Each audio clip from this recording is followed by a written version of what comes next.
هو انت بعد العمر ده بتشوف نفسك باي فانيلا، بالبيضه ولا بالحمراء؟ بالاثنين.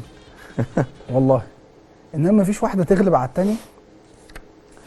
بص يا ابو خليل، ما فيش شك طبعا، انت اه. ليك طبعا انتمائك طبعا، لكن طبعا بتكن كل الاحترام للفتره اللي انت سواء لعبتها في نادي الزمالك او في النادي الاهلي. الناس كتير اكيد عارفين انتمائي طبعا لنادي الزمالك، مم. لانه هو صاحب الفضل ليا وصاحب فضل كبير جدا عليا، سواء جماهيره سواء النادي سواء الناس اللعيبه اللي لعبت معاها.